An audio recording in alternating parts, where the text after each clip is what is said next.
Thank you. So, hello again to everybody. I'm going to have some insights, let's say empathic, because we are still inside the project for 3 days. So let me be very tell you a little bit, starting from a little bit of history. When we started, it was 4 or 5 years ago. We performed a high deeper analysis to try to find what was there in the scientific databases and also in the European Union database. So that's why I would like to start with this article. It was written, it was the first, let's say, scientific deliverable of the project, Rehabilitation, the Great Absentee of Virtual Coaching in the Medical Care. You have the DOI, so then I encourage you to read this article. Just to state that at that stage, we didn't find anything very close to what we were trying to do. We searched on the scientific database and we found about 400 of items with the words rehabilitation and virtual coaching. And then we selected 36 papers which were dealing with this topic, but not exactly the same. Then I will present you some highlights. And we identified 23 European projects matching the same clinical domains with technologies which could be some kind of close to coaching or embodied conventional agents, which was the name that we found maybe in the past to define this kind of concepts. And so from that, we conceived 5 area of innovation potential, which now I will present as a guideline, just to present the lesson learned and trying to find a line from what we have seen this morning, the clinical team, what we have heard about the technical development, opening the floor for the exploitation and for what would be the presentation for the other project which have been selecting. The first one was the multi-clinical settings. It was hard. Most of this project were dealing with healthy subjects. So coaching to healthy subjects is something different to coaching to pathologists.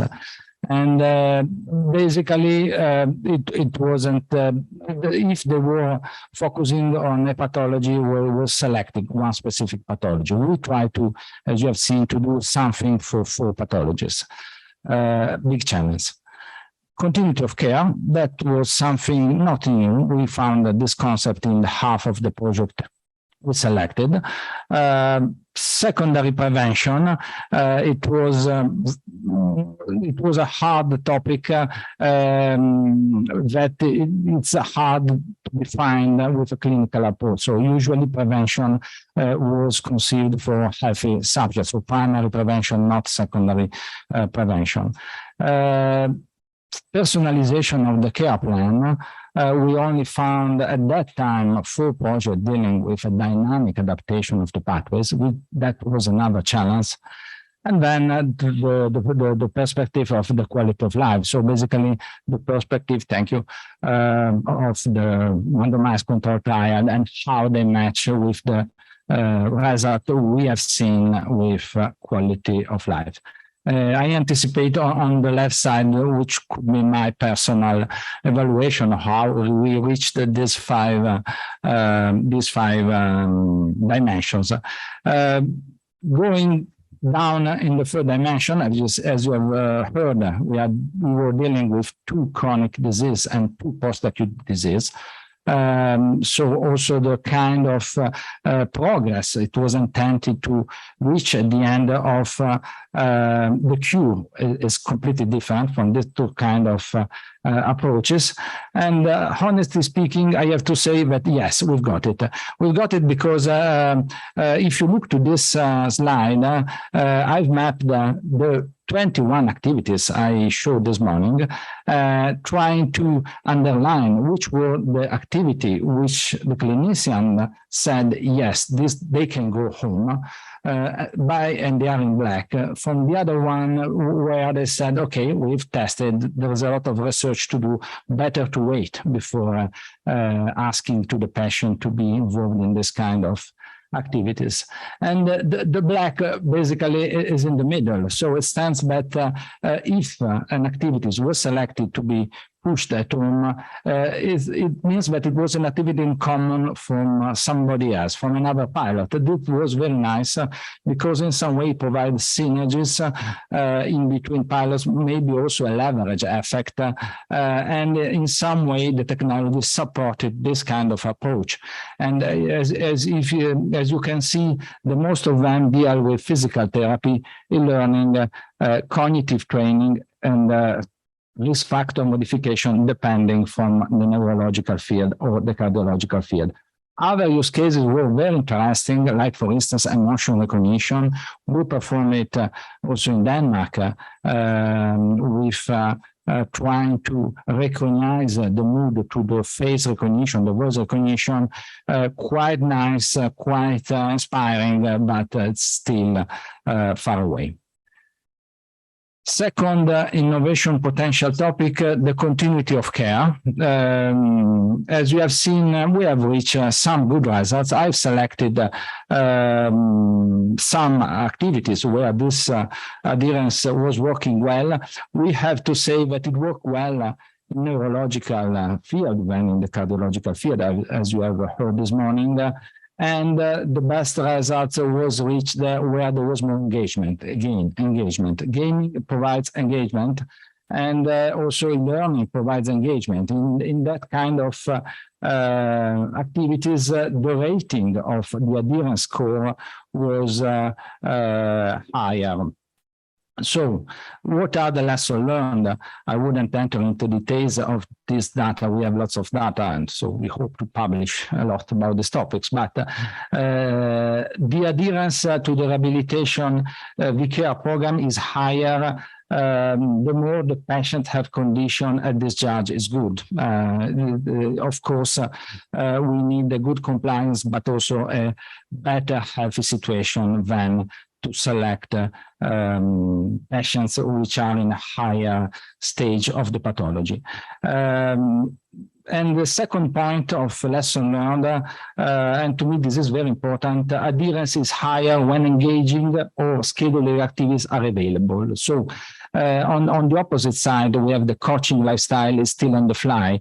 The activities where we didn't have a specific program which could be prescribed by the physician, like providing advices of what to do in the day, or how to behave into the house, were maybe too complex to be reached in this stage of the project. And then, as another lesson learned, adherence must be integrated with an automatic reason or supported by remote monitoring. This kind of feature, coming from the knowledge layer that Emmanuel presented before, was very useful to keep the adherence, but we don't have to forget that we also had all the pilots direct contact by phone with the patient, but anyway was also part of the continuity of care, at least in my perspective. Yeah, okay. Going to personalization. Personalization, it was a great expectation. Honestly, when we drafted at the beginning the use cases, we were dealing with so many personalization of coaching with other things, dynamic warfare, but even pathway adaptation and treatment personalization. And we spent a lot of time, especially the physician, to say, how can we trust in the system and what they are proposing? The history so far is that we have quite good evidence coming from the region where we have deterministic rules to be applied. These rules can support alerting, can support feedback, can support questionnaires, and in some way they can help in adapting the pathway, depending from the feedback for the patient, for instance, on pain, for instance, on fatigue. We have seen some nice examples in the Parkinson case this morning. The pathway was adapted automatically, in some cases, proposing a different activity or a different learning content, or even stopped. In some ways, there are the cases where it's better to stop and leave apart the technology and call a physician to help people. But in some way, the trigger was the technology. On the part below, machine learning. Machine learning, it's a great topic. We could have another meeting like this dealing with this concept. You have seen in some videos expectation of presenting rehabilitation objective outcomes to be requested to the patient depending from the previous results which have been reached in the past. It was not possible, at least at the moment. There is a room for improvement, but anyway, the technical team pushed a lot of energy in at least having some technology to be ready with some reinforcement learning algorithm, which would be nice to like bandits. I'm looking to Jean, which I was engaged by this concept. But the two examples I want to mention, one was the one of the suggestion of a desirable number of steps to be reached. Every patient was monitored, and basically we had the idea what was the indoor movement. The algorithm, depending from the results in the past days, was presenting objective which was adaptable. So the first time the physician set the objective, but then moving on, the algorithms could present this kind of dynamic adaptations.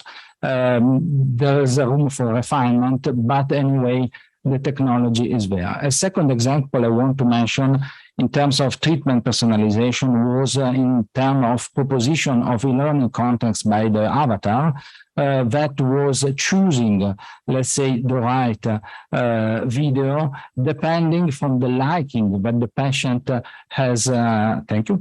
The liking that the patient has presented interacting with the coaching or a different to the selection of he did in the past. And we also have some very nice correlation in between the access to the system and this kind of reasonable features. Going on, the risk factors, I wouldn't enter into detail. This is too dependent from the specific pathologies. We have good results, but also results not in line with a good performance. But in some way, we can do that. The lesson learned is that there is a good correlation in between that case, that clinical case that presented better outcomes with the different dimensions of the quality of life. So in some way, there was a good insight in what the patients have declared and what we have achieved. The areas of improvement is that the virtual coach had an active role in monitoring and alerting, but the full functioning of a key feature of the pathway adaptation would have helped, and this is the room for, let's say, a new project. Finally, let's look a little bit inside the patient perspective. We have heard that usability was rated good, not everywhere. We have heard about technical problems on the cardiological side. Ischemic heart disease is below the line.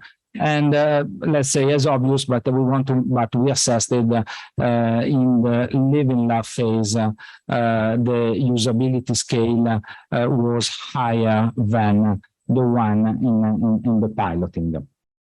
So the lesson learned is that it worked, the participatory design at the beginning, and the patient characterization is a key driver for the future adoption of the kind of technologies.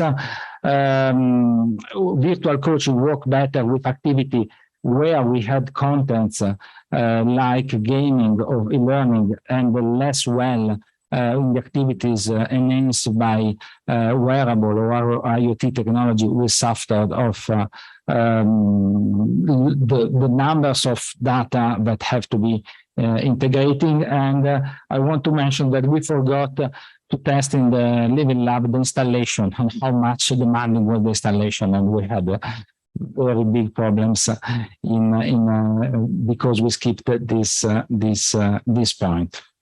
Last point. The last point, we will skip the accessibility, but we go to the last slide.